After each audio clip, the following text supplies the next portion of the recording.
It's the most powerful show on television. High drama with intense energy.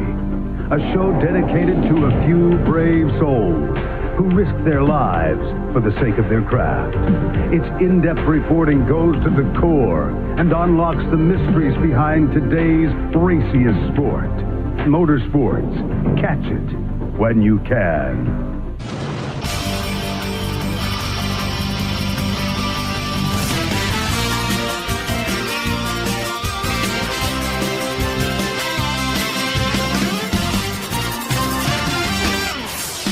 The Speed Station welcomes you to Watkins Glen International in Watkins Glen, New York, for the running of the Go Bowling at the Glen. In the race analysis, today's event will take place over the course of 45 laps around this 2.45-mile road course here in New York, with stage number 1 ending on lap 15 and stage 2 coming to its conclusion on lap number 30. The stages are split up almost evenly into thirds. Keep in mind that for the first time since 1991 in the Cup Series, at the very least, we'll not be utilizing the back straightaway chicane. So that means it's just a straight shot from turn number 4 down into turn 5. It's the fastest part of the racetrack. Expect speeds in upwards of 175 miles an hour. And going off the Camping World Truck Series race that we had about 2 months ago here at the Glen, there will be bump drafting going on down that back straightaway. And if you are wondering, well, how is this not a safety concern going off of the tight walls we used to have down in turn 5? Well, ISC developed a whole beach area at the end of the back straightaway here at Watkins Glen, much like what you'd see at a traditional drag strip, to slow the vehicles down in case somebody has a major failure off in turn number 5, whether it be a wheel come loose or a brake failure or a stuck throttle, something like that.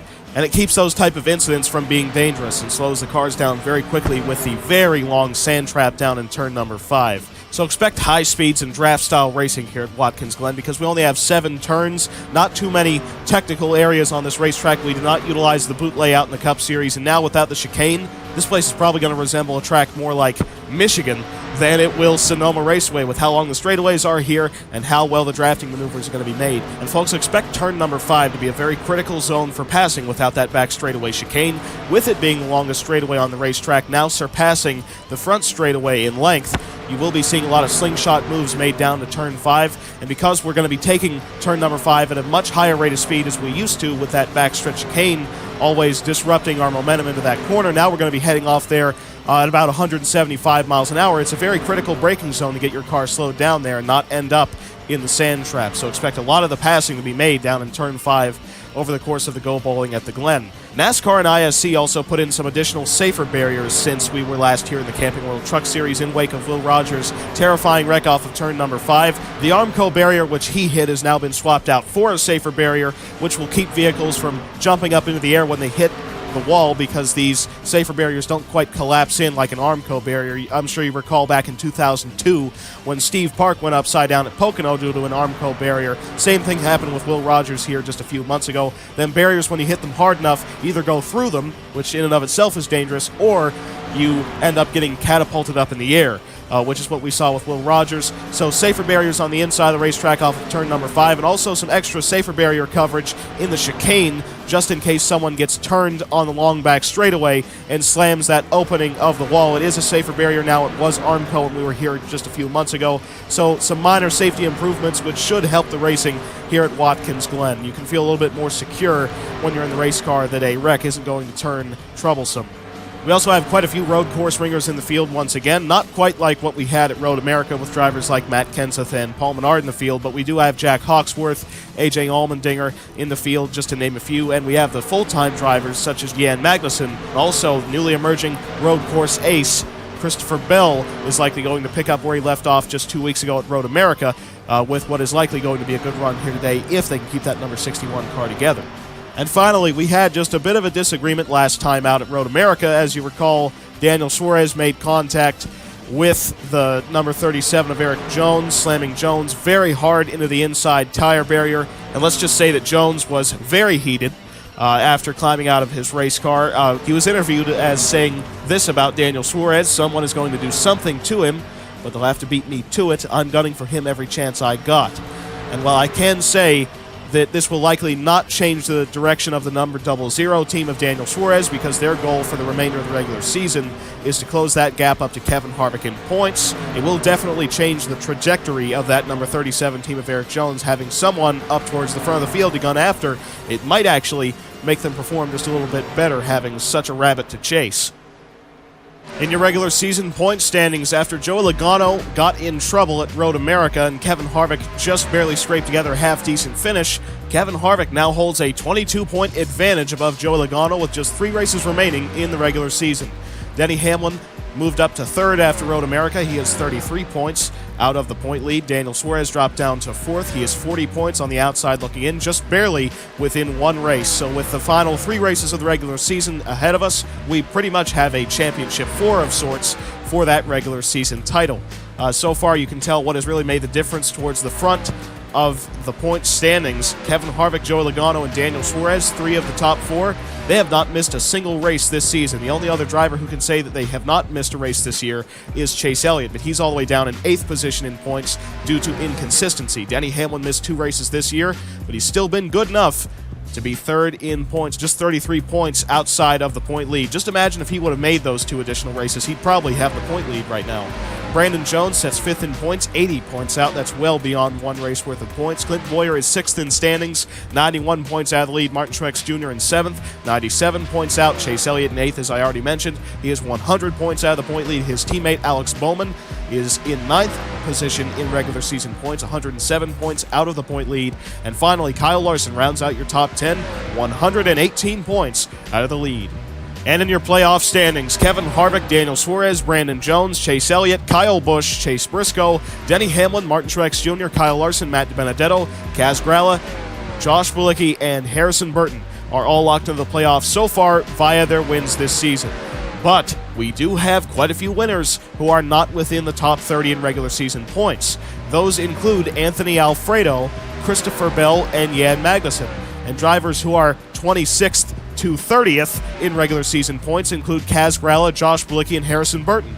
So it is still an incredibly tight battle for those final few spots in the playoffs through wins. Because right now, as I already mentioned, we have 3 contenders with wins who are full-time this season who are not within the top 30, and we have 3 contenders who are currently in the top 30 who are just a few points out of dropping on the outside. So we have a battle right now for the regular season championship, for the top 30 in regular season points to make the top 16 with your wins already, and then the battle for the cutoff line right here, which massively changes dependent on whether or not we have a driver with a win drop out of the top 30 or another driver pick their way up into the top 30. So right now, Joey Logano is 97 points above that cutoff line. If he can stay as consistent as he has, he's pretty much pointed his way into the playoffs this season. But he has to hope that we do not get more than 16 winners, and in particular, not more than 16 winners within the top 30 in points. Because if we get those 3 winners who are on the outside of the top 30 to make their way in, well, that automatically locks Joey Logano out of the playoffs unless he scores a win.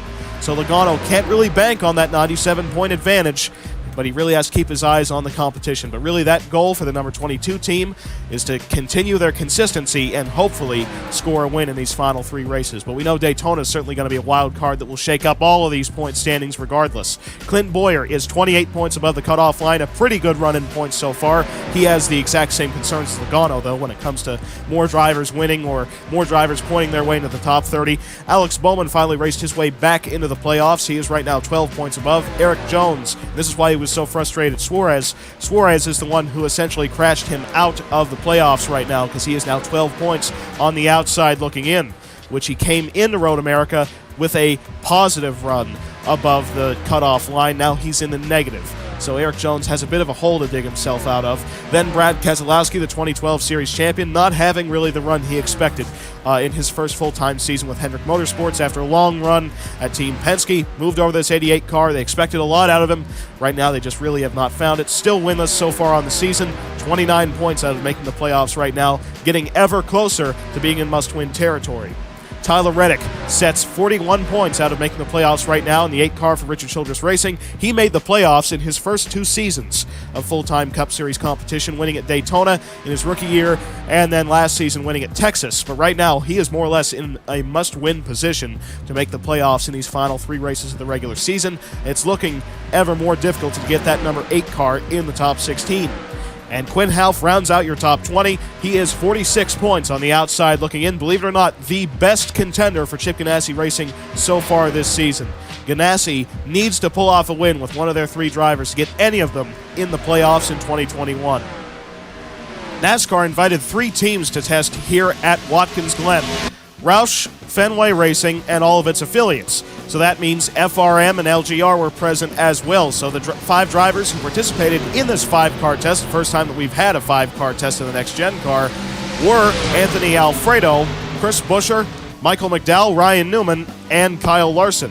All 5 drivers reported feedback that's been very similar to what we've heard all season long throughout these multi-car tests. It's a lot easier to close that gap up to the car ahead of you with the lack of wake that these race cars put out. Now, it does somewhat sacrifice the effectiveness of the draft that we see in the Gen 6 car here at Watkins Glen because of the long straightaways, but it does make that closing the gap on braking and making the move mid-corner just a little bit easier to pull off. So all 5 drivers were satisfied with what they felt, just like the feedback that we got at Road America, Palm Beach, and Circuit of the Americas all throughout the season so far.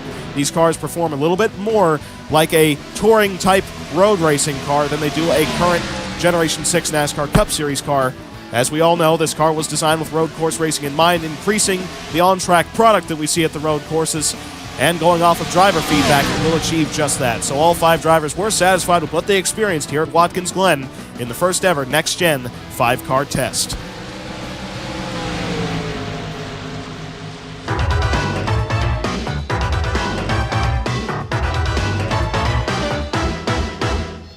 Hello everyone, welcome back to the NASCAR Cup Series Ride-Along segment. We are back in the test car here at Watkins Glen, prepping for the Go Bowling at the Glen. And this is, in my opinion, one of the greatest road courses probably on Earth.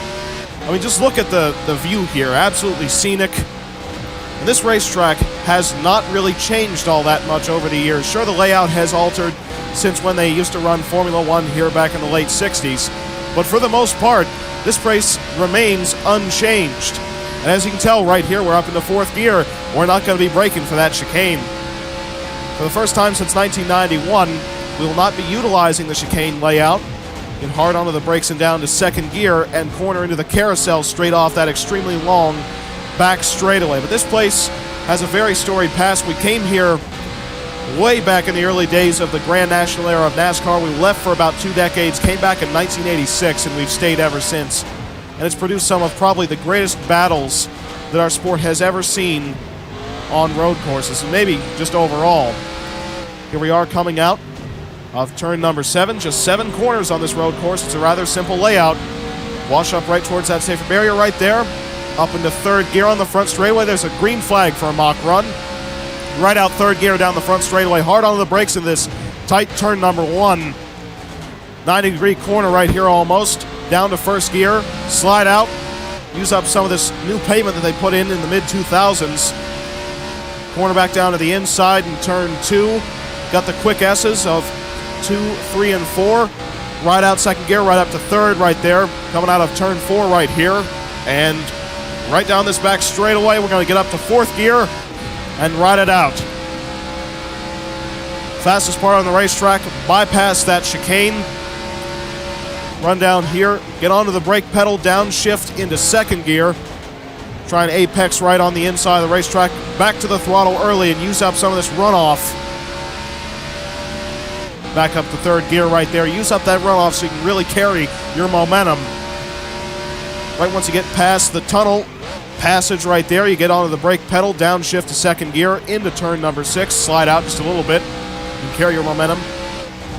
Turn back to the right for turn number 7, probably the hardest corner to make in my opinion. Slide out right towards the wall and over the curb, and there's a lap around Watkins Glen International in a NASCAR Cup Series car.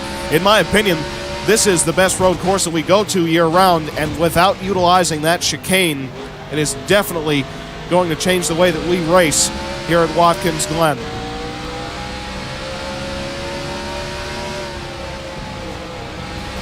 Jack Hawksworth in the number 5 for Levine Family Racing has come out here to Watkins Glen as the road course ringer, and he won the pole above our last winner at Road America, Christopher Bell, in that number 61 car. Definitely showing how strong he is on these road courses, continuing his success. Denny Hamlin qualifies the number 11 car for Joe Gibbs Racing in 3rd position. Austin Cindric in 4th. Jan Magnussen in 5th position. He really needs to make something happen. He's got a win earlier this season at Palm Beach, but right now he sits on the outside looking into that top 30 position regular season points. He's battling for a spot in the playoffs right now. Kurt Busch qualifies the 1 car for Chip Ganassi Racing in 6th position.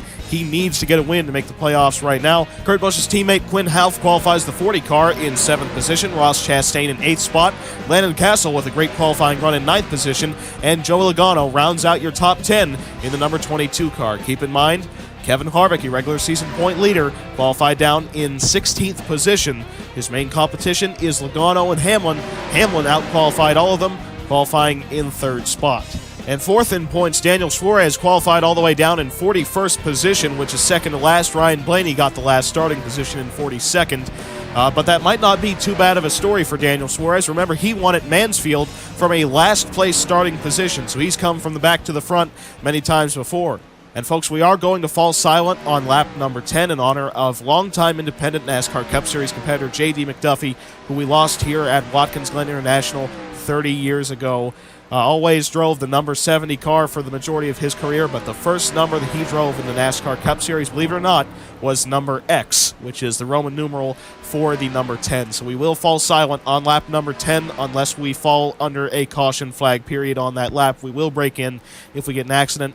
We are paying our respects to one of NASCAR's great independent competitors. And so now let's get down trackside for the command. Gentlemen, start your engines! The 9 attempt for this first segment. We shouldn't really be in danger of overheating, but it will, probably get up to about 220, so just keep an eye on that.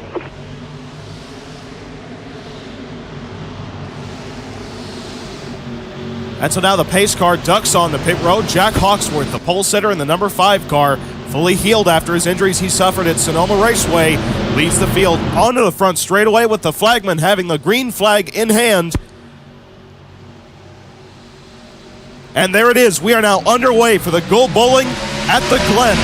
Here from Watkins Glen as the field thunders down to turn number 1. Byron, Blaney, and Truex were a little bit sleeping at the wheel farther back. You can tell they're very far back from the tail end of the pacing line. We have a battle side by side for the race lead as they're going 4 wide up the hill. The field using up every inch of the racetrack that they can possibly use to try and make up track position. I believe that might have been Kurt Busch getting into the outside Armco. Slides up right in front of the 4 car of Harvick. Harvick makes contact with his teammate Almirola as they now exit turn number 4. Now down the long back straightaway for the first time since 1991 in the Cup Series without the utilization of the chicane. They're going 3 wide almost as Magnussen tries to go down to the inside. Christopher Bell, the winner at Road America, being almost forced up onto the flat as Magnussen trying to take the race lead here at Watkins Glen. Still almost 3 wide as Christopher Bell now drops back. Hawksworth and Magnussen side by side for the top spot as the yellow flag waves. Caution flag is being displayed. Jan Magnussen racing alongside Jack Hawksworth for the top spot. Who's going to get it? At the stripe, Magnussen slipped up a little bit on the exit of turn 7. At the line, too close to call. Scoring as they make contact under the caution flag period, but scoring gives it to Jack Hawksworth, leading the field back to the start-finish line by just a few thousandths of a second. Jan Magnussen gave it a great effort back to the start-finish line, trying to take away the race lead. Raced his way all the way up to 2nd. Christopher Bell in 3rd spot, Quinn Half in 4th, and Denny Hamlin rounding out your top 5. So here's what started this mess. The number 37 of Eric Jones gets a little bit loose out of turn number 3, barely misses the 22 car of Logano, and gets up into the Armco barrier. Him getting into the outside wall caused him to lose a lot of momentum down the back straightaway and started this stack up where they're going 3 wide in multiple rows down to turn number 5. The 7 car, Corey LaJoie, actually gets put up all the way onto the flat, so he practically misses the corner in its entirety. And then racing out of turn number 5, Eric Jones makes a little bit of contact with the 52 of J.J. Ely up into the outside wall. Then they go back down the racetrack into the 96 of Drew Herring, into the inside retaining wall, taking Chris Buescher with them as well. Consecutive bad luck for Eric Jones after getting in trouble at Road America. And that rivalry, I guess you could say, that started between him and Suarez, now in trouble here at Watkins Glen already. This might be a big hit for them in their quest to make the playoffs this season. And how about this move by Jan Magnussen? He started this race all the way down in 5th position, makes the dive bomb move down into turn number 1 on the start of the race, getting around Hamlin and Cindric. Then he tries another dive bomb down to turn number 5, used the slipstream much like he did at Daytona on the road course to win the Busch Clash, using that slipstream. Then gets up side by side with Hawksworth. They duel for the next 2 corners, and Hawksworth just barely beats him out at the line. And there's the gap at the start-finish line between Magnussen and Hawksworth, just 2 1/1000ths of a second back to the caution flag. 2 of the best road course racers in the Cup Series going at it here at Watkins Glen. You know, take a look at this. Cole Custer's actually raced his way all the way up into 11th position. A good run for that number 41 team so far.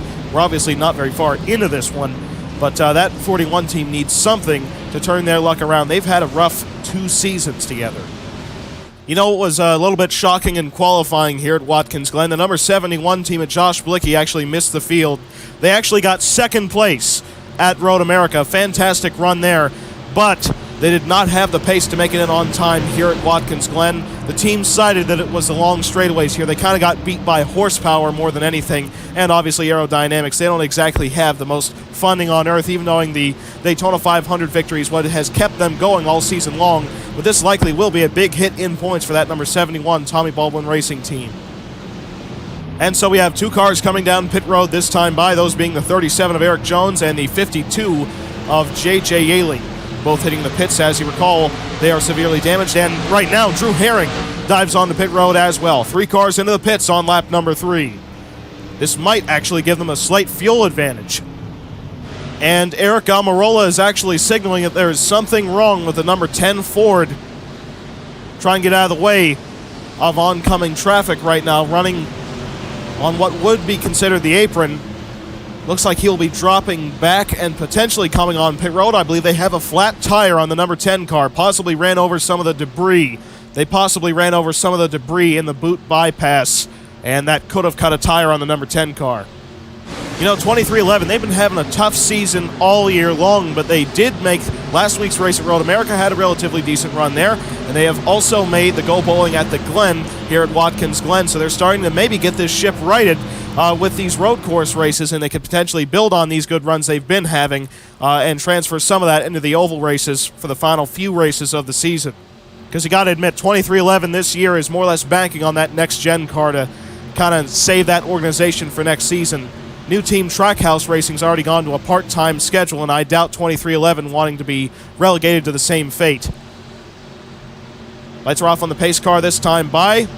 Pace car will be hitting pit road. The 10 car of Eric Almirola will hit the pits with the pace car as Jack Hawksworth now leads the field onto the front straightaway here at Watkins Glen for the restart on lap number 3. Green flag. Magnussen looks up to the outside of the number 5 car of Hawksworth into the first turn.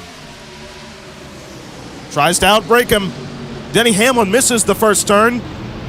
Gets up onto the flat and drops back quite a few positions. Field fanning out once again through the first few corners. Magnussen and Hawksworth side by side for the top spot once again. Up the hill they go. Quinn Half now running in 3rd position. He got around Christopher Bell. Where will Half go? Because he can be a very critical pusher down this long back straightaway. He sides with a fellow Chevrolet car of Jan Magnussen. And the Toyotas go down to the inside. Bump drafting here at Watkins Glen into turn 5. Jan Magnussen still up on the outside. Hawksworth on the bottom. Chevrolet up top. Toyota on the inside. Still side by side now down the boot bypass as the 33 car gets a little bit loose off of turn 5. Hawksworth trying to inch ahead. Magnussen's going to have the advantage in turn 6 right here. But here comes Quinn Half up to the outside, trying to go 3 wide for the top spot. Hawksworth gets the position out of turn 7, and Jack Hawksworth is back out front here at Watkins Glen. The battle for second is now between Jan Magnussen and Quinn Half. Magnussen takes the spot. At the start-finish line, the 41 car of Cole Custer trying a 3-wide move on the bottom.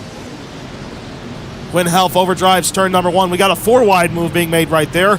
The 41 of Cole Custer carving his way through the field, now up to 10th spot, and actually battling to get 8th position off of both the 16 and 42. Austin Cindric's just made his way around the number 55 car. We still have the ongoing battle for second. Magnussen up on the outside of Christopher Bell, and Bell's going to clear him.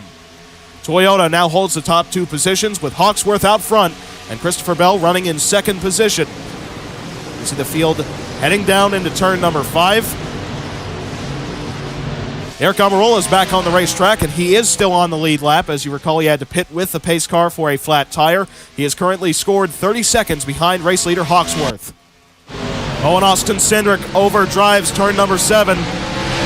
Now a side-by-side battle with Ross Chastain down on the inside, trying to take advantage of that mistake. At the line, Chastain held the position. He moves up to 4th spot. Now down to turn number 1. Trying to clear him, but can't quite do it. Cindric's going to hold the outside. Coming up turn 2. Harvick gets loose on the exit of turn 1 back there. Had to catch the car on the exit of the corner. Now side by side up the S's goes Cindric and Chastain. Once again, Half is going to be a pretty critical pusher right here.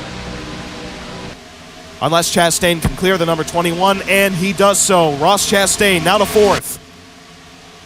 Look at this, Christopher Bell gaining a lot of ground on the number 5 car of Jack Hawksworth, as well as Jan Magnussen closing the gap in the slipstream. 3 cars under a blanket for the race lead here at Watkins Glen. Farther back, Ross Chastain has finally cleared the field for 4th position. We have a battle for 5th between Austin Cindric and the 40 of Quinn Half. As you look even farther back through the field, we have a 3-wide move being made by Denny Hamlin on the inside of Kaz Gralla and Anthony Alfredo. Dicey racing going on all throughout the pack here at Watkins Glen. Alfredo's going to hold position down on the inside of turn 7. Hamlin's going to get a bit of a run-up on the outside of the racetrack, still 3 wide at the stripe. Hamlin backs out down to the first turn, and it's now a battle between Alfredo and Kaz Gralla. Alfredo gets moved up the track by Logano. Now 3 wide once again. Clinton Boyer dropping back farther through the field. Boyer gets hit by the number 19 of Truex. Into the wall goes Bowman and Wallace. Caution flag is back out here at Watkins Glen. We're now racing back to the start-finish line. Here comes Christopher Bell to the inside of Jack Hawksworth into turn 5. Now side by side for the top spot. Bell trying to pick up where he left off at Road America. And Christopher Bell is now back out front. Pretty cleanly makes the move on Jack Hawksworth out of turn number 5. As I mentioned, that's a very critical passing zone. Very, very long straightaway into a relatively tight braking zone. Magnussen still holding on the 3rd spot. Now racing through the final 2 corners. Christopher Bell out of turn number 7 and onto the front straightaway. Leads the field back to the caution flag. Second place runner is Hawksworth. 3rd is Magnussen. 4th is Chastain. And 5th is a battle of Ganassi cars, won by Justin Allgaier in the 42. And so here's what happened. Clint Boyer runs wide and up onto the flat. The runoff on the exit of turn 1. Ryan Newman's carrying a lot of momentum out on the exit of the corner. Makes contact with the right rear quarter panel of the number 14 of Clint Boyer down into the 19 of Martin Truex Jr. They clip the 48 of Alex Bowman. Newman slides up and into the outside wall. Just a little bit of contact right there. The 48 of Bowman slams the inside retaining wall. Then Bubba Wallace gets turned around. The 43 of Myatt Snyder. The 3 of Austin Dillon also involved in this one. And the 17 of Chris Buescher. But guess what? They were not done wrecking yet. Coming off of turn number 5. The 3 car of Austin Dillon slides up and makes contact with the 96 of Drew Herring, sending him down into the brand new safer barriers on the exit of turn 5. If we still had the Armco, that 96 car might have turned over, but he slams into that safer barrier wall, then turns back up into traffic and gets hit by the 52 of Yaley, the 17 of Chris Buescher, and the 12 of Ryan Blaney gets involved in this. The 19 of Martin Truex Jr. gets onto the binders and slows up in time to miss getting involved in yet another accident. Newman also has to avoid the mess. Here's the accident in real time. 3 car makes contact with the 96 into that inside retaining wall.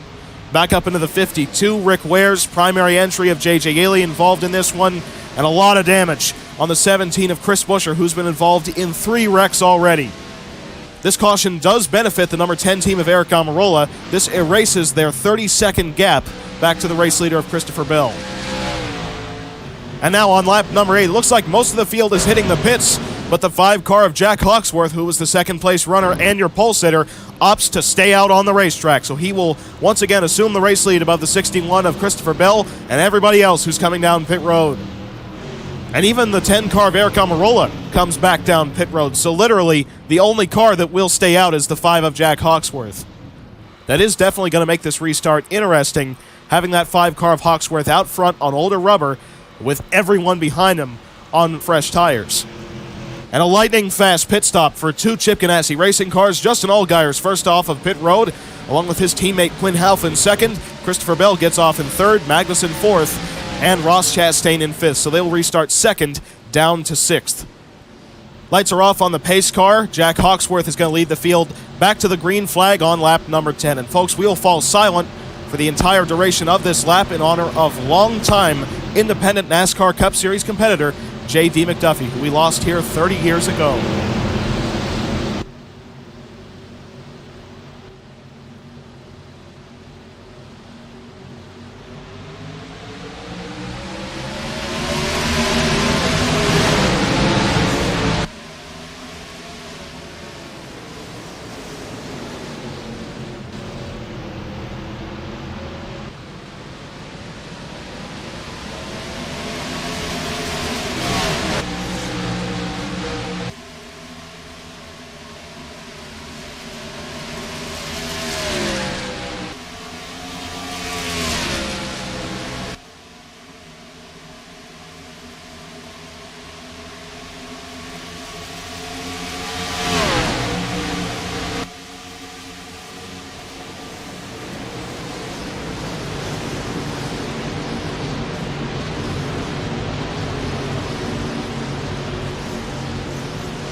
And folks, as you could tell on the initial restart, the number 16 car of A.J. Allmendinger actually turned the 18 of Kyle Busch up into the outside wall.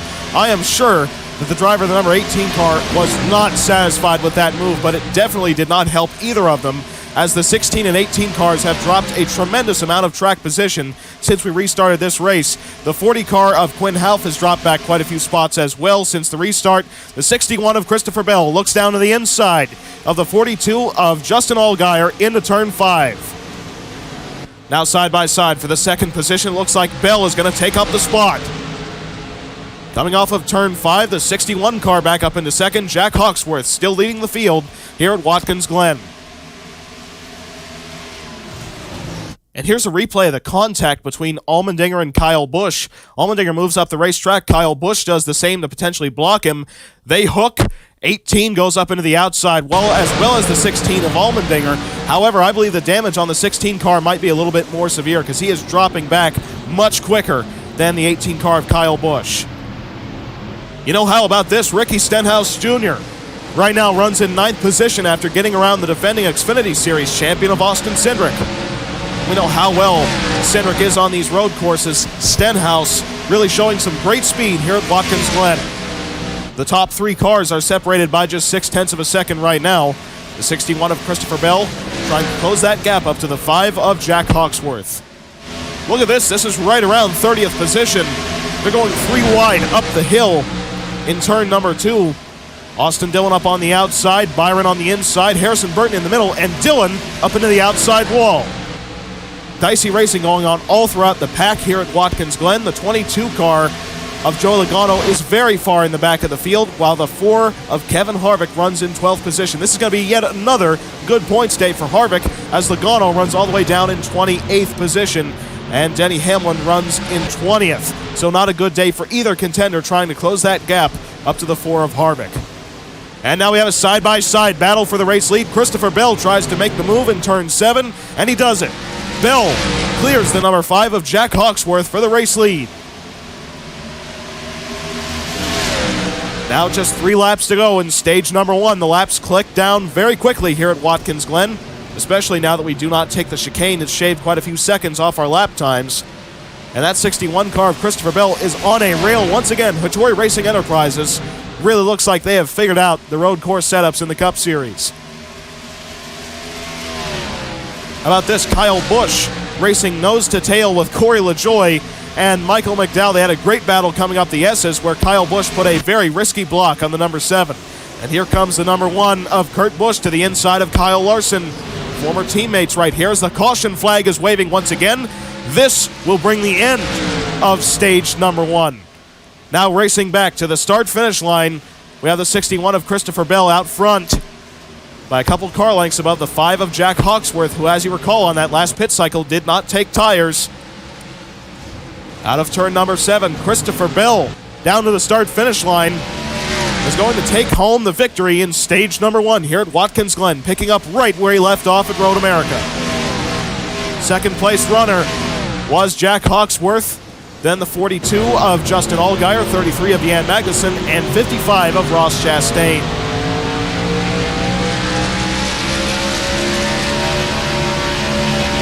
Well, cautions definitely breed cautions, and we're seeing an awful lot of that here at Watkins Glen. You see the 77 of Justin Haley try a 3-wide move to the inside of turn 1, but then Keselowski sees an opening and tries to go 4-wide into the first turn, putting Hamlin all the way up on the outside, as well as Chase Elliott in the number 9 car. Then here comes Anthony Alfredo on the inside, trying to force his nose up into this battle. The 9 car of Chase Elliott actually cleared all of them. But then they squeeze down into turn number 2. 38 makes contact with the 11 of Hamlin. Up into the outside wall goes Alfredo and the 11 car of Denny Hamlin.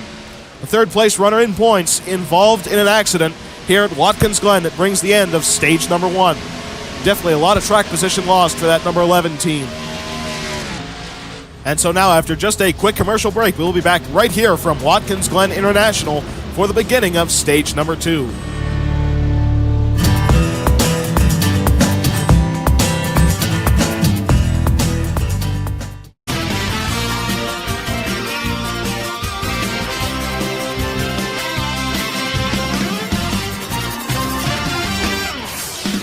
Welcome back to Watkins Glen International. How about this, folks? Under the caution flag period, we now have Christopher Bell and Jack Hawksworth coming into the pits. But Justin Allgaier, Jan Magnussen, Ross Chastain, and several others will be staying out on the racetrack. Michael McDowell and Kyle Busch both come down pit road as well, likely for crash damage repair on the 18 car after getting up into the outside wall with some help from A.J. Allmendinger. Also down to the pits, we have the 37 of Eric Jones, 38, 3, 14, 11, and 43 cars. You know, it's interesting to mention, the last time that we were out for a NASCAR Cup Series race at Road America, the number 24 team of William Byron missed the show just barely, and the 53 team of Chase Briscoe beat him out, as well as the 26 of Tyler Ankrum, who is being rumored to replace him for next season. But now, here at Watkins Glen, both Ankrum and Chase Briscoe missed the field. So in reference to Ankrum and Byron specifically, it's pretty interesting how the free agency market's been going for that number 24 car, back and forth more or less between Ankrum and Byron to make these shows. And take a look at this. You recall in the Camping World Truck Series race we ran here a couple months ago, we had an accident involving Todd Bodine and Haley Deegan. Well, right here we have the 61 of Christopher Bell trying to drop back because he's ahead of quite a few cars that he should not be in front of. Ryan Newman's trying to get around him, and he slams into the back of the 61. Newman gets turned around, and there's a lot of rear-end damage on the stage number 1 winner. Lights are off on the pace car this time by. That is definitely going to hurt this number 61 team of Christopher Bell.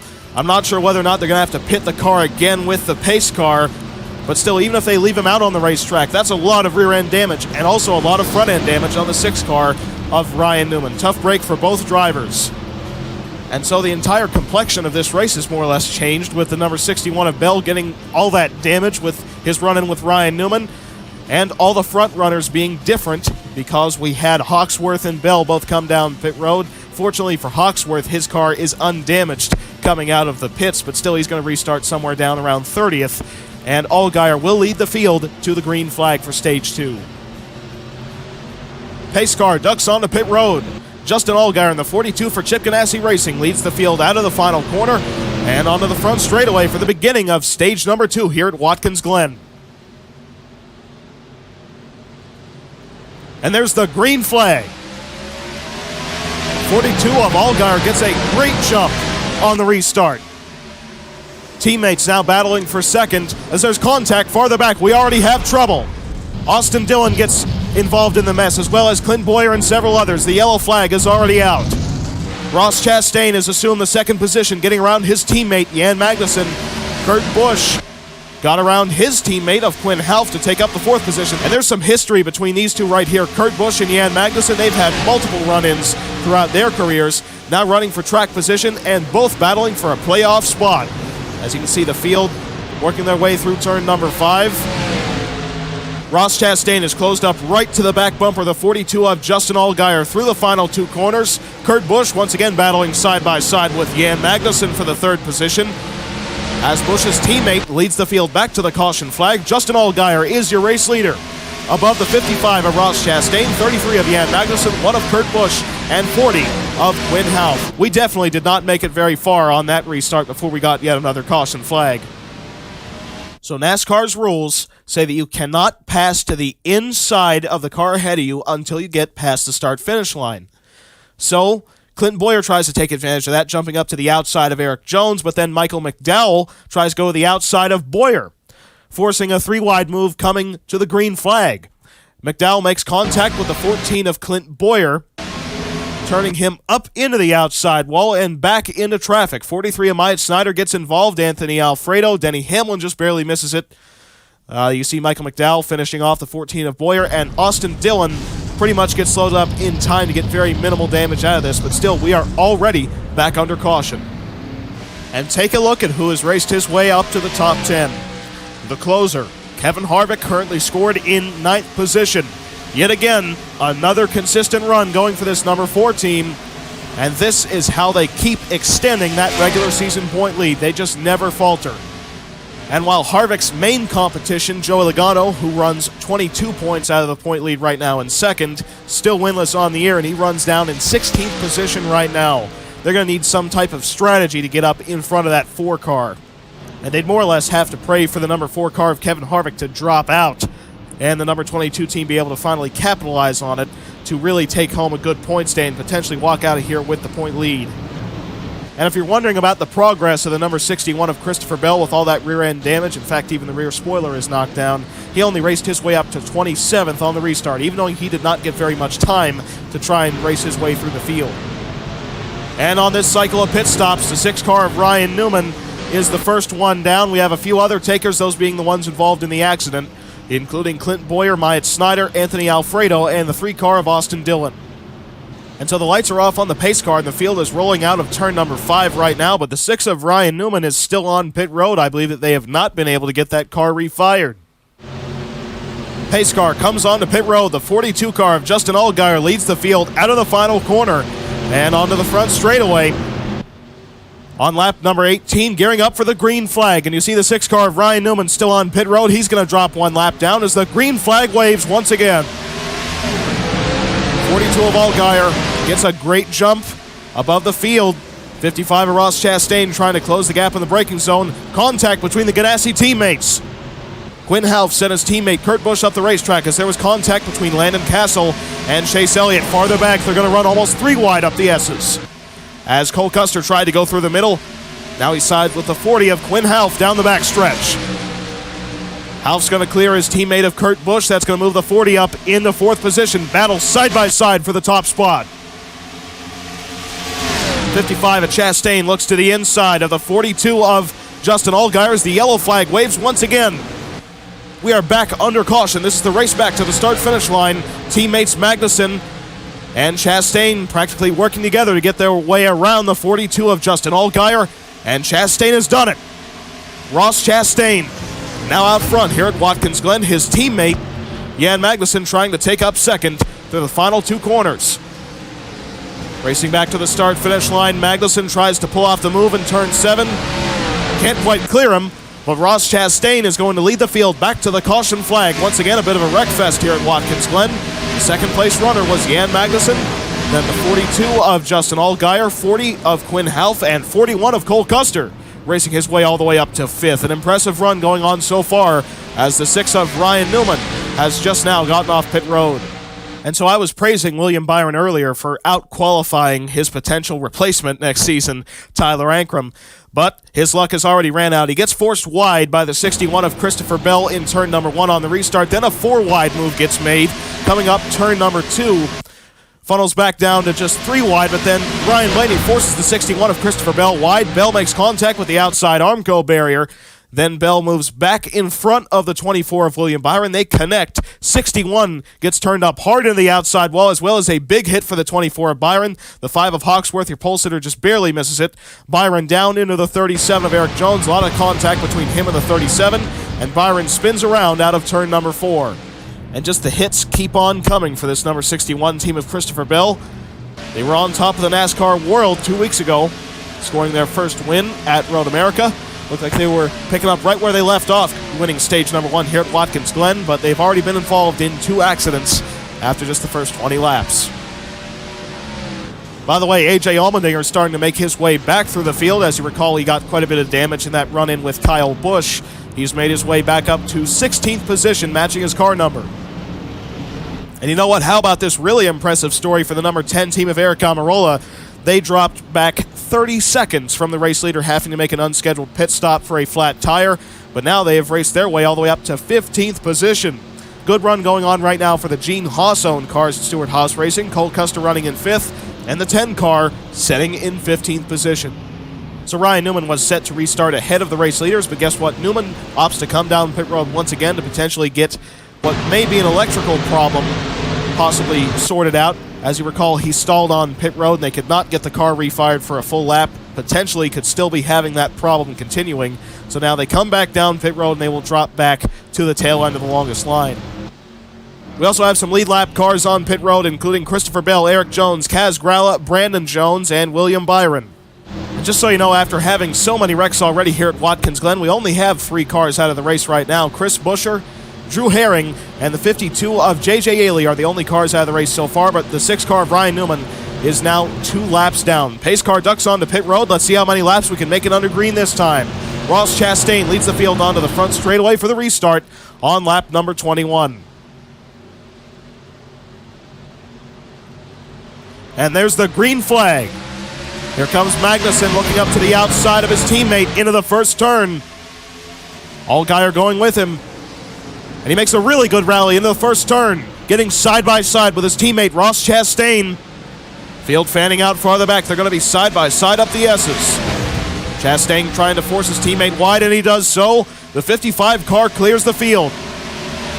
Contact farther back. Justin Haley made contact with that Armco barrier, as Cole Custer has made his way up to 4th position in the 41.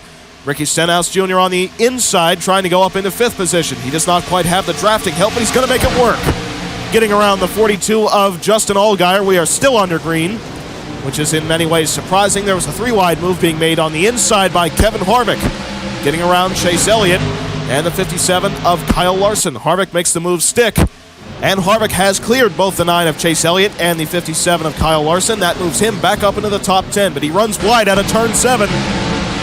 Now side by side with Elliott once again. And it looks like Harvick is going to hold the spot at the stripe. Got a few cars back down pit road, those being Kaz Gralla and the 61. The 20 almost gets turned around and into the barrier on the entry to pit road. And so the caution flag is back out. Ross Chastain leads the field by about more than a second right now, as the 40 and 33 cars are side drafting each other down the long back straightaway. Magnussen going side by side with Quinn Half in the battle for second. Cole Custer trying to find which line to go in. Not exactly sure whether to try and push the 40 or 33 cars. Looks like he may side with the 33 right here. Magnussen got a little bit loose off of turn 5. In the race back to the start-finish line, it is clear sailing for that 55 car of Ross Chastain. But the battle for second continues. Out of the final corner, the 40 of Quinn Half holds the position. Gets a little bit loose off of turn 7. Ross Chastain leads the field back to the caution flag once again at the line for second. I believe it was Half to hold it. Scoring gives it to the 40 car of Quinn Half, then the 33 of Magnussen drops down to third. Yet another close photo finish at the line that Magnussen loses out on. The 41 of Cole Custer in fourth position, and the 1 of Kurt Busch in fifth. This has definitely not been a good race for you if you have a car that works good in the long run. So right here on lap 23, we have a couple cars up to come down pit road, including Gralla, Bell, Myatt Snyder, Eric Jones, and Brandon Jones. They're trying to circumvent the pit stop at the end of stage number 2 and stay out and get track position. But Brandon Jones tries to commit to pit road way too high up the racetrack and gets turned around by the 43 of Myatt Snyder. Then gets forced into the sand barrels right at the entry of pit road. Here's a better look at it.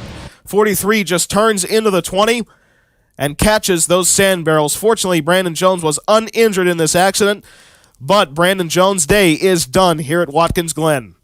I tell you what, that number 20 team scored 2 consecutive victories earlier this season at Phoenix and Las Vegas, but they have really fallen off a cliff ever since. They have not been very consistent front runners whatsoever, and they've missed quite a few races all throughout the year.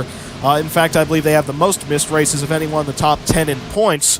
However, those 2 victories are still going to carry them into the playoffs, and hopefully for them, they can get their season righted in the final 10-race stretch. Now on lap 24, everyone has bypassed pit road except for the number 6 car of Ryan Newman. He comes back down, but he is currently, I believe, 2 or 3 laps behind the race leader. Scoring puts him at 2 laps behind race leader Ross Chastain, and he is the only car to hit the pits on this cycle. And so, folks, we're going to go green with just 5 laps to go in stage number 2, and I really wonder if we can make it the full 5 laps without getting a caution flag. Pace car hits pit road. Ross Chastain leads the field out of turn number 7 and onto the front straightaway for yet another single file restart on lap number 25 here in the Go Bowling at the Glen. Let's see how many laps we can make it green this time. And the green flag comes back out. 33 car of Jan Magnussen jumps up to the outside of the second place runner of Quinn Half into turn number 1, trying to outbrake him up on the outside, but misses the corner. Magnussen goes wide and up onto the flat runoff. Drops back from third, now almost outside the top 10. Now getting passed by the 57 of Kyle Larson. The 4 car of Kevin Harvick also benefited in that, making up yet another position, and Quinn Half now runs in second spot. 41 of Cole Custer has moved up into third position. We have all 3 Chip Ganassi Racing cars running in the top 5. And remember, each one of them has to win to make the playoffs. Right now, Quinn Half is the only one within just 40 points of making the top 16, so he could theoretically point his way in, but it's going to be a very tough thing to do. So all the front runners right now are just gunning for the victory to try and make the playoffs, and Kevin Harvick is just trying to remain in the position that he is and walk out of this race with an even greater point lead. Battle side by side between Ganassi Racing teammates of Justin Allgaier and Kurt Busch at the line. I believe it was Busch to hold the position, currently holding 4th spot. Into turn number 1, trying to outbrake his teammate up on the outside. Can't quite do it. They're still side by side in the run up to turn 2. Here comes Keselowski trying to go through the middle, now jumps down to the bottom. He's going to work with the 42. Coming up through the S's. Brad Keselowski right in line behind that 42 car of Justin Allgaier. Forces Allgaier up in front of the 1 of Kurt Busch, and Kurt Busch getting freight trained down the backstretch. As now Harvick makes a look down to the inside. Magnussen trying to make his way back through the field. After missing turn number 1, gets down to the inside of Larson now. A little bit of contact right there between Keselowski and Allgaier. They keep it together. That's the battle for 4th position right now. Cole Custer gaining some time on the second place runner of Quinn Half. And Ross Chastain trying to dominate the field here at Watkins Glen. They say having a green painted race car is bad luck. Well, right now, the top 2 cars are painted green. So that might change your superstition. At the start-finish line that time by, the gap separating first and second was 4.5 tenths. Farther back, we have the 5 car of Jack Hawksworth starting to make his way back through the field. As you can tell, he's racing with his teammate of Harrison Burton. Burton moves the 34 of McDowell up the racetrack. A little bit of contact right there. And farther back, we have the 61 also racing with the 14, and there was a lot of contact between the 24 and 37 as Eric Jones almost spun out on the exit of turn 1. Down the long back straightaway, the 40 car of Quinn Houff trying to use the slipstream to gain some time on the 55 of Chastain. Really didn't gain all that much, and now a side-by-side battle between Kurt Busch and Brad Keselowski. Kevin Harvick has Jan Magnussen all over his back bumper right now. One of the best road course racers in the country, trying to run down the 4 car of Harvick, as there was a lot of contact farther back between Daniel Suarez and Kyle Busch. Great job by the driver number 18 to keep it off the inside wall. Here's a replay of the contact. See right there, bumper-to-bumper contact between the 00 and 18, and fortunately for Kyle Busch, he does not go around and into that inside retaining wall. You know, Martin Truex Jr. still not getting a very good run in that number 19 car for Joe Gibbs Racing. He's right in the hunt at the front of the point standings, but currently runs all the way down in 31st position. And so, folks, the number 6 car of Ryan Newman is finally behind the wall, but believe it or not, what failed to put them into the garage is actually different than what kept them going down pit road. It was actually an electrical problem that kept the car stalling, but it was a suspension component failure that is what has ended the number 6 team's day. So both Roush Fenway Fords are out of the race. However, the highest Roush Fenway Racing affiliated car is the 57 of Kyle Larson, currently running in 12th position. He's a very good road course racer. Won at Sonoma last season, the first race victory for LGR, and almost won at Sonoma earlier this season. Now we have just 1 lap to go in stage number 2. The 55 of Chastain currently holds a 4/10 of a second advantage above the 40 of Quinn Houff. 41 of Cole Custer still running in 3rd. And then the Ganassi cars of Allgaier and Kurt Busch still battling for 4th position. But Chastain still doing a great job out front at holding off the 40 of Quinn Houff. We have quite a few unexpected front runners here at Watkins Glen. Ross Chastain and Quinn Houff, and even really to a lesser degree, Cole Custer, are not really known for their road course racing prowess. Doing a great job out front here at Watkins Glen. You know, we were definitely expecting names like, Christopher Bell to run away with this, but he got back in traffic and made that contact with Ryan Newman, which is what more or less ended his competitive shot of the day. And the 16 of AJ Allmendinger actually missed turn number 5. He got back onto the racing line, but he lost a tremendous amount of track position getting up onto the flat. Racing back to the start-finish line, the number 55 car of Ross Chastain is going to win stage number 2 here from Watkins Glen.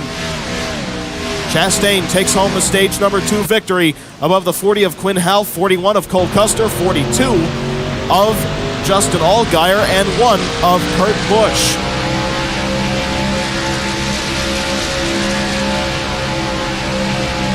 And here's what happened to the number 16 of AJ Allmendinger. Gets slightly crowded on entry to turn number 5 by the 5 of Jack Hawksworth. He moves up the racetrack to try and miss him and gets his left sides on the flat. Gets a little bit up into the sand trap, just barely misses that tire, very little bit of left side damage from it.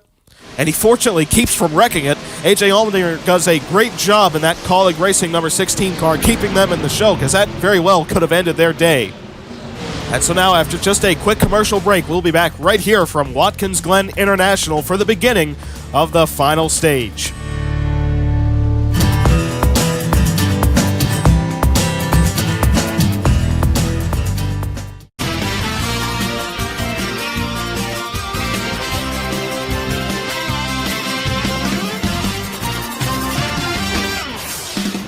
Welcome back to Watkins Glen International. Just coming off at the end of stage number 2, it looks like nobody is going to be coming down pit road to begin the final stage. So it looks like we will have a green flag pit stop if we do not get any more cautions in this final stage. But I bet we're probably going to get a couple more cautions going off of how this race has gone already. And so now the pace car hits pit road. Ross Chastain leads the field out of the final corner and onto the front straightaway for yet another single file restart on lap 32 to begin the final stage here at Watkins Glen. And there's the green flag for the 55 car of Chastain. Kurt Busch jumps up to the outside of his teammate down to turn number 1, trying to outbrake the 42 of Allgaier. He puts the bumper to the 41 of Cole Custer. Custer gets moved up the racetrack. This might open up an opportunity for Brad Keselowski on the inside. A little bit wide goes Jan Magnussen up the hill in turn number 3. Almost made contact with the Armco barrier. Now battles side by side between Kurt Busch and Justin Allgaier for the 3rd position. Here comes Logano to the inside, racing with Kevin Harvick. These are the two top contenders in regular season points, racing nose to tail once again. Now side by side out of turn number 5, Justin Allgaier looks like he's going to get the advantage above the one car of Kurt Busch. Out front, we have the 40 of Quinn Half closing the gap just a little bit up to the 55 of Ross Chastain, but still about a 2-car length separation. The 10 of Eric Almirola just got around the 18 of Kyle Busch, and the 11 of Denny Hamlin has really still not gone anywhere. Still mired right in the back of the field, racing right now with Kyle Busch and Daniel Suarez, who are having pretty much off days. At the start-finish line that time by, the 42 of Allgaier held the third position. A little bit of contact farther back, as look at Hawksworth going 3 wide to the inside of Larson, and Ricky Stenhouse Jr. trying to make his presence known in the final few laps here at Watkins Glen. There was also contact between Allmendinger and the 7 of Corey LaJoie. They keep it going as Hawksworth now races his way around the 57 of Larson. Hawksworth now back up into the top 10 with just 11 laps to go. He's a little bit too far back to make a charge towards the front, but he might be able to get a top 5 finish. Here comes Brad Keselowski to the inside of the 42 of Justin Allgaier. Joe Logano raced his way around the 4 of Kevin Harvick and has now pushed Brad Keselowski up into the 3rd position. Keselowski is right on the playoff bubble, racing for that top 16 spot in points. Keselowski and Logano still racing with each other like they're teammates, and there was contact between the Ganassi teammates of Kurt Busch and Justin Allgaier. Incredible racing right here at Watkins Glen. 3 wide for 3rd. Kurt Busch going to try and use momentum up on the outside. He has Kevin Harvick up on the top of the racetrack with him. They're almost bump drafting down to turn number 1. And Harvick puts the bumper to the 1 of Kurt Busch, but Harvick runs wide and up onto the flat. So does Jack Hawksworth, and he's going to drop back just a little bit. Side by side for 3rd goes Kurt Busch and Justin Allgaier once again, as Brad Keselowski's dropped back just a little bit, and this intense battle for 3rd spot has allowed the top 2 contenders to put a more than 3.5 second separation above 3rd on back. Right now, Cole Custer running side by side with the 22 of Joey Logano. Logano's going to be able to use the slipstream with the 88 of Brad Keselowski. Here comes Magnussen, making the look down on the bottom of the track. Right in line behind that 41 of Cole Custer is the 33 now down the boot bypass. Kurt Busch got loose off of turn number 5. That's going to let the 42 of Allgaier get the advantage down into turn 6. Still side by side as Kurt Busch really dove deep into the corner.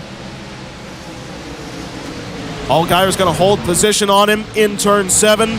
Still side by side back to the stripe. Now just 10 laps to go here at Watkins Glen.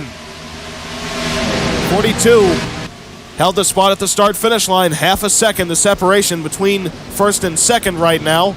Magnussen once again runs wide in turn number 1. And contact between Kevin Harvick and Kyle Larson. Very close moment right there. Harvick gets back in line behind the 57 of Larson. Custer and Keselowski racing each other very hard up the S's, as well as the Ganassi teammates of Allgaier and Kurt Busch, who are now more than 5 seconds behind race leader Ross Chastain. And now down the back straightaway, the 42 of Justin Allgaier has finally cleared his teammate Kurt Busch for position, as here comes the 5 of Jack Hawksworth, 3 wide on the inside. Hawksworth passes both the 4 of Kevin Harvick and the 57 of Kyle Larson in turn number 5. A very great move by Hawksworth, but he is currently close to 7 seconds behind the race leader. He is more or less out of time to make a challenge on Chastain, but he could make his way all the way up to 3rd spot, because he definitely has the fastest car on the racetrack right now. All he really needs is 1 caution, though, and that will bring him right back up into the mix. And back towards the front of the field, the 40 of Quinn Half has gained just 1/10 of a second on the 55 of Ross Chastain. The separation's now 4/10 as the 1 of Kurt Busch dropped back a lot of track position through turns 1 and 2, and Kevin Harvick almost got up into the outside wall. Here's what happened to Kurt Busch down in turn number 1. Let's see if there's contact between Magnussen and Busch. No, it looks like Busch just wheel hops into the first turn, but Magnussen takes advantage of it. That 1 car is very slow to acceleration right there, and he drops back quite a bit as the 8 of Tyler Reddick almost got turned around on the exit of turn 1, and the 4 car of Kevin Harvick ran very wide in turn 2. Down the long back straightaway, you can see the gap between the top two runners and the third place contender of Justin Allgaier. That very intense battle for third has really allowed the top two contenders to break away from this field. Remember, we do not know currently who has to come down pit road because it is possible they could try and stretch it. So I would expect at least one green flag cycle of pit stops if we do not get a caution flag in this final stage. Here comes the 5 of Jack Hawksworth getting a run on the 41 of Cole Custer as Jan Magnussen looks to the inside of the 88 of Brad Keselowski. These two battle for 5th position right there. And it looks like Magnussen's going to take up the 5th spot. Hawksworth down on the inside, going to try and take up 7th position. And he's got it. Sliding his way around the 41 of Cole Custer. Justin Allgaier still holds on to that 3rd position. 22 of Logano running in 4th spot. Trying to draft up on him into turn number 5. And you can really see the huge separation that the 55 and 40 cars have put on them. And right now the 40 of Quint Half starting to drop back off the back bumper of the 55 of Chastain. By the way, the 61 of Christopher Bell still runs all the way down in 27th position. That damage absolutely destroyed that race car's performance. It's an unfortunate story for this 61 team who had the best car here at Watkins Glen. Hawksworth now all over the back bumper of Brad Keselowski. These two battling for the 6th position right now. Here comes Hawksworth, makes a look to the inside. He got a great run off of turn 1 and is going to try and make it work out of turn 2. Side by side with the 88 car through the S's. And Hawksworth has now passed the 2012 Series champion, moving up into 6th position in the 5 car for Levine Family Racing. Hawksworth getting a great run once again. Dropped back quite a bit earlier on in the race due to poor pit strategy, but finally starting to make his presence known once again after scoring the pole here at the Glen. Joey Logano's been looking to the inside of the 42 of Allgaier, now moves up to the outside in turn number 6. That's going to drop him off the back bumper of Allgaier just a little bit and back into the hands of the 33 car of Jan Magnussen, who currently runs in 5th position. Out front, though, still a huge gap separate the 55 and 40 from the 3rd place runner of Justin Allgaier. Look at this 4-wide move being made farther back in the field. That funnels back down to just 3 wide, but Christopher Bell tries a very aggressive move up through the S's, trying to finally break his way out of 27th position, but then makes contact with the outside wall. Once again, the 61 car involved in trouble. And now Bell lost all of his momentum down the long back straightaway. He's getting split by the 77 and 7 cars of Haley and Corey LaJoie. Teammates at Spire Motorsports with Colleague Racing. Looks like Bell might be able to get the advantage, though, through the middle of the racetrack. And now at the start-finish line, there is just 5 laps to go here at Watkins Glen. It looks like most of these competitors are going to try and stretch their fuel to the end of the race. It's looking like they're getting more towards their fuel number, like they're going to be able to do it, but if we do get a green-white checker, they're going to be in a very tough position. Jan Magnussen on the inside of Jack Hawksworth and Logano as Hawksworth put the bumper to the 22 car. Hawksworth goes through the middle, takes up 5th position. He's going to take up 4th as well if he can clear the 33 of Magnussen. Oh, it looks like he's going to do it easily. Jack Hawksworth on a rail right now here at Watkins Glen. Magnussen holds serve on the inside, though, but looks like the field's going to freight train him up on the outside. Keselowski, though, moves to the bottom. Might potentially bump draft the 33, but we're running out of straightaway right here into turn number 5. Magnussen not giving up on the inside of the racetrack, but it does look like the 5 of Hawksworth is going to clear him up on the outside. And these two still run side by side now in the final corner. Hawksworth going to try and hold the spot up on the outside line, and he has done it. Jack Hawksworth takes up the 4th position with now just 4 laps to go here at Watkins Glen. The only problem is he is 8 seconds behind the race leader of Ross Chastain. If he has enough gas to make it to the finish, I'm sure he'd love to see a green-white checker finish here. It'd give him enough laps to actually potentially make a run on the 55 car of Chastain, who is absolutely running away with this race lead. The 40 of Quinn Half really has not been able to close the gap any closer than about 4/10. How about this? Michael McDowell in the number 34 car currently runs in 11th position, outrunning the regular season point leader of Kevin Harvick. And for just an update on Joey Logano, he currently resides in 6th position, so this will be a point gain on the number 4 car of Kevin Harvick. It will not be enough to bring Logano up into the regular season point lead. But any amount of points that you can close that gap is a good thing. And Harvick actually runs wide right there in turn 7. That's going to be more points gained for the 22 car of Logano, as Harvick's going to lose all that momentum down the front stretch. This is definitely going to be a great points day for this 22 team. Like I said, almost certainly not going to be enough to get the point lead, but is definitely going to close that gap. And right now, the 40 car of Quinn Half has closed the gap up to the 55 of Chastain. Now just 0.4 of a second, gets up into the slipstream. And it's almost 0.3 now, with just 2.5 laps to go here at Watkins Glen, trying to make the look to the inside. It's going to be a two-man race for the lead here at Watkins Glen, as the battle for third position is close to 7 seconds back. Hawksworth all over the back bumper, this 42 car of Allgaier. Oh, and here we go. Green flag pit stops are about to begin. Ross Chastain hits pit road as we're about to see just 2 laps to go. Late race pit stops. Quinn Half hits the pits as well. Allgaier's going to stay out. Justin Allgaier is going to try and stay out and chance his fuel. Michael McDowell hits the pits as well. Tough break for Chastain and for Quinn Half if these front runners can stay out and make it all the way to the finish. Now, if they run out, that's going to be good news. But this is now the battle for the race win between Allgaier and a very hard-charging Jack Hawksworth. Jan Magnussen running in third position. Still with a long shot at the victory. Is Kevin Harvick still on the racetrack? Yes, he is. Harvick now runs around 9th position and Logano in 4th spot. Here comes Hawksworth to the inside, trying to make the move stick on the 42 of Justin Allgaier. Can't quite make it happen. And these two running so hard for the top spot might bring the 33 of Magnussen up into the mix. Here comes Hawksworth, tried to make the look up to the outside in turn 6. He runs it a little bit wide. Now coming into the final corner for the white flag. Onto the front straightaway. Justin Allgaier sees the white flag here at Watkins Glen. Just 1 lap to go. They're going to try and chance their fuel mileage. This race is official. We will not go into a green-white checker finish, and this is the battle for the race win. Hawksworth right there in 2nd spot. We have 5 cars under a blanket for the race lead. Kevin Harvick runs in 9th, and the 22 car of Logano runs in 4th position, so it's not quite as big of a points gain as it initially looked, but it's still going to be rather significant for Logano to outplace the 4 of Kevin Harvick. This is more or less a last-ditch effort for this 5 car of Hawksworth. Can he draft up on the 42 of Allgaier down the backstretch? He's going to make a run at it. Makes a look down to the inside. Thought a little bit better of it. Gets back in line behind the 42. Now runs it wide out of turn 5. Magnussen right up to the back bumper.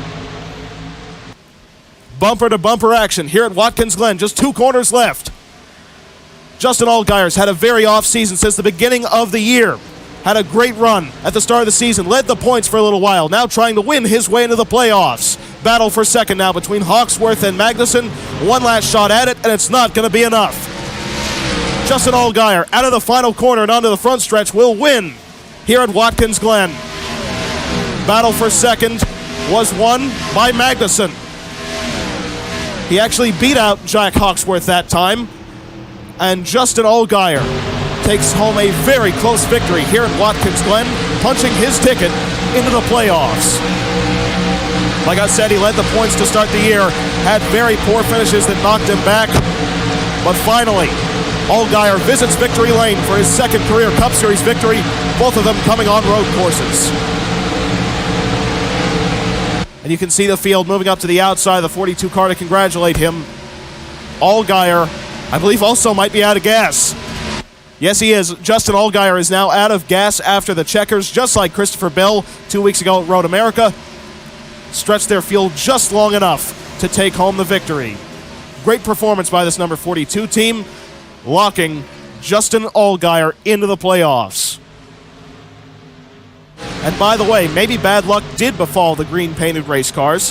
The 55 of Ross Chastain brought it home in 27th, and the 40 of Quinn Half down in 28th. So running your car that hard to try and get that 8-second advantage that they had ultimately bit them in the end because they burned up too much fuel. They could not race their way to the finish.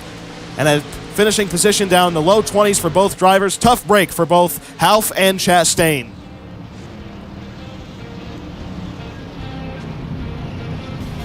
And so Justin Allgaier has done it. He has taken home his second career NASCAR Cup Series victory. He won his first back at the Charlotte Roval last season on a road course, mind you. He finished second earlier this year at Circuit of the Americas to Denny Hamlin, and finally breaks through in the 2021 season, scoring the victory for Chip Ganassi Racing in his first full-time season for that organization, winning the Go Bowling at the Glen here at Watkins Glen. Jan Magnussen just barely inched ahead of Jack Hawksworth at the start-finish line. I guess you could say avenging his loss for the race lead on lap number 1, racing back to the caution flag. Magnussen gets that second-place finish. That's going to be huge for them in points as they're battling for the top 30, and Bilicki did not even make the show. So Hawksworth brings that 5-car home in third spot. A great run at the finish, trying to take home that victory. Fantastic road course racer. He definitely proved his worth here today. Joe Logano finishes in 4th position. It's going to be a relatively good points day for that 22 team. Kurt Busch in 5th spot. That team is starting to finally get their season on track, although it might be just a little bit too late with now just 2 races left in the regular season following this one. Brad Keselowski brings his 88 car home in 6th position. Cole Custer in 7th. Austin Cindric in 8th spot. Kevin Harvick in 9th. And Ricky Stenhouse Jr. rounds out your top 10. Christopher Bell actually rallied his way all the way up to 20th position near the end of the race. Due to all the cars that had to pit for gas, he did not have to come down pit road, and brings home a relatively decent 20th place finish after getting involved in 3 separate accidents.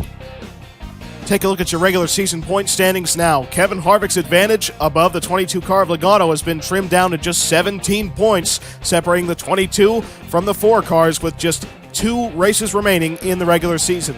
Denny Hamlin has now dropped to 37 points outside of the point lead. Still third in the regular season standings, but Daniel Suarez has now dropped to 47 points outside of the point lead. That's 1 point more than a full race, so that more or less makes Suarez a long shot candidate for the regular season title. So it's more or less been whittled down to, I'd say, 3 realistic contenders, but 2 main contenders between Harvick and Logano for this regular season championship at Daytona. Brandon Jones, after yet another DNF here at Watkins Glen, he still remains 5th in points, which is a relatively good run so far on the year. He holds a tiebreaker advantage above Clint Boyer because Brandon Jones has 2 wins on the season. Boyer's still winless, so Boyer still sets 6th in regular season points. Martin Truex Jr. 7th, 111 points out of the point lead. Alex Bowman picks up 1 spot in points, up to 8th spot, 120 points out of the lead. Larson up to 9th, 121 points out of the point lead. And Chase Elliott lost 2 spots in points to 10th, 126 points out of the point lead. Also keep in mind that we had Chase Briscoe lose a full 4 spots in regular season points due to his DNQ, and Justin Allgaier actually picked up 7 spots in regular season points with his win here at Watkins Glen. And just look at how much the playoff standings have been jumbled up, with the 42 car of Allgaier winning from the outside of the cutoff line, bumping his way up into the top 16. We have Harvick, Suarez, Brandon Jones, Chase Elliott, Kyle Busch, Chase Briscoe, Denny Hamlin, Martin Truex Jr., Kyle Larson, Justin Allgaier, Matt DiBenedetto, Kaz Gralla, Harrison Burton, Jan Magnussen, and Josh Bilicki now all locked into the playoffs via their wins this season. That is 15 out of 16 spots currently taken by winners. Joey Logano has a 90-point advantage above the cutoff line. He currently sets 2nd in regular season points. That's why Logano has such an incentive to win this regular season championship, because that's an automatic advancement, even without a win on the season. If you win that regular season title, you get advanced into the playoffs. Logano is 17 points from holding that regular season point lead, and if one more driver wins from outside of that top 30 or outside the top 16 in playoff points, then Logano gets bumped out of the playoffs while residing 2nd in regular season points. It's a very tough scenario for Logano to be in. He more or less either has to win a race or win the regular season championship at this point. That's more or less that 22 teams' goals if things remain the same as they are right now, because Kaz Gralla, Harrison Burton, Jan Magnussen, and Josh Bilicki are right now all above that top 30. So those 4 contenders are locked into the playoffs through their wins. Bilicki, however, with his DNQ here at Watkins Glen, is just 10 points above 30th place, so he could still very easily drop out. Magnussen's only about 15 points above, Harrison Burton about 25. So it's a very close battle right there, but he can't bank on them missing out on the top 30. Logano, his mission now is to either win a race or win the regular season championship, because it's definitely uncomfortable to be 90 points above the cutoff line, but if one more driver wins, he's completely knocked out of it. Clint Bowyer in his final season of full-time Cup Series competition is now 90 points on the outside looking in. He more or less has the same mission as Logano, go out and win in the next two races at either Richmond or at Daytona, because Clint Bowyer can't even gain enough points on the 4 car to win the regular season title. So Bowyer needs to win a race in these next two events. He's really good at Richmond. He's won there before. He'll have to pull off a clutch move in these next two races to make the playoffs in his final full season. Alex Bowman is now 103 points on the outside looking in. He came into this race with a 12-point advantage. That's just how many points you can get bumped down with more contenders bumping their way back in, because we had two drivers lock themselves into the playoffs here at Watkins Glen. With Allgaier's victory and Magnussen taking second, it moved Magnussen up into the top 30, and Allgaier simply punched his ticket by winning. He's well within the top 30. You don't have to worry about him dropping out, so that's one guaranteed spot that's been taken. But Magnussen is right on that bubble of the top 30, along with Burton, Gralla, and Blicky, that will make this a very interesting battle for who makes these final few spots in the playoffs. Keselowski, the 2012 Series titleist, is 116 points out of the top 16, so he once again has to win. Same situation with Eric Jones being 122 points out. So really these drivers' hopes at this point is Burton, Magnussen, and Blicky dropping out of that top 30, and they have to score a victory to make the playoffs at this point, because with the way that it is right now, being more than 90 points out, you cannot mathematically point your way in. We would have to have Joey Logano practically DNQ the next two races to have anyone below that 22 car make their way in, unless we have someone beneath that top 16 line who has not won so far this season and who is not named Joey Logano. They could easily bump that 22 car out. But if Logano wins the regular season championship and we get more than 16 different winners on the season, it could make things even more convoluted. And we could have a battle for points determine who makes the top 16 among those who have won so far this season. So there's a lot of variables in play over the course of these next two races of the regular season. We have a lot of things to pay attention to at both Richmond International Raceway and Daytona International Speedway. Those final two races of the regular season are going to be can't-miss events with how close this battle is definitely going to be. And so, folks, that does it for our telecast of the Go Bowling at the Glen here from Watkins Glen International. We hope that you have enjoyed it. The next time you'll be seeing us will be the return of Post Tech. We'll be giving the race recap and analysis of the Toyota Care 250 from Richmond International Raceway in the NASCAR Camping World Truck Series, as the series takes on the short track for just the second time since 2005. And so now we congratulate Justin Allgaier and company on the victory here at Watkins Glen International, locking themselves into the playoffs starting at Darlington.